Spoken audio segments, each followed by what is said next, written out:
Somewhere out there, a woman is pregnant. Aware of the dangers posed by coronavirus, she takes precautions, washing hands, social distancing. But as those around her become infected, it's clear her efforts aren't enough. Another week passes, and the cases double. Lockdowns become widespread, and the millions who've been forced out of work are now staring down the prospect of no health insurance, no income, and no meaningful sense of what's to come.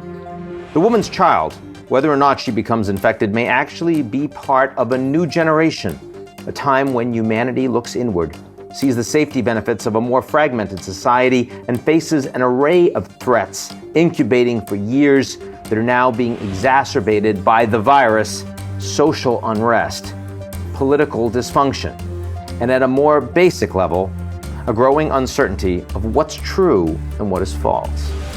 With no vaccine, bring on the influencers. Pseudo-experts and conspiracy theorists are happy to fill the void, prodding that innate human desire to both uncover a solution and find someone to blame.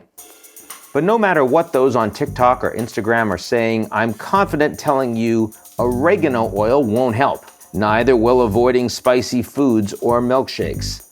It's a virus with no proven vaccine. For now, avoidance is best, as well as listening to the real experts. The way that you get this is the transmission of the virus almost exclusively from your hands to your face. As for the blame, you might look at slow response times, lack of international coordination, or the fact that 5 million people left Wuhan, China, after government officials knew about human-to-human transmission and suppressed it, and before travel was restricted. 5 million.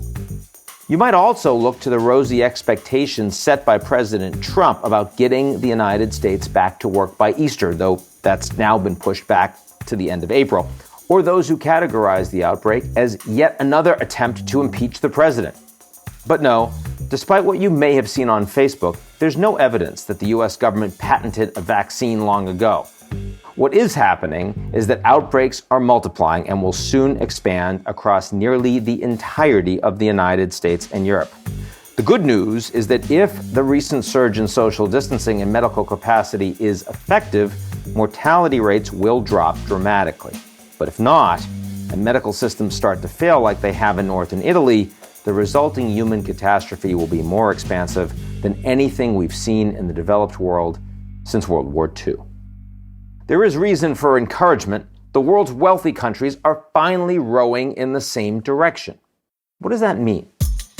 It's ramping up production of ventilators, stay-at-home orders, and massive financial stimulus. But it's also late. There aren't enough tests. Asymptomatic transmission is by now far too broad to track. Wherever you are, you have to consider coronavirus is in your community. The U.S. now has more known cases than any other nation, with a question mark over China, which is covering up many. Meanwhile, whispers of misinformation are spreading just as fast. America's adversaries have upped their games. U.S. intelligence now points to Russian and Chinese-backed efforts to amplify confusion and promote conspiracy.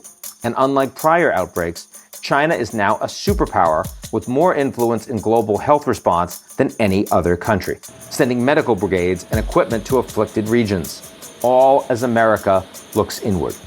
Health groups can't afford to offend the People's Republic, and it shows. Just watch this interaction with Hong Kong's public broadcaster and the World Health Organization Assistant Director General. Would the WHO consider Taiwan's membership?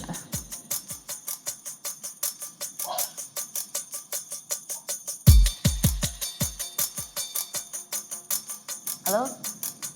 I couldn't hear your question. Okay, yeah. Let me repeat the question. No, that's okay. Let's move to another one then. Right, because I'm actually curious on talking about Taiwan as well, on Taiwan's case.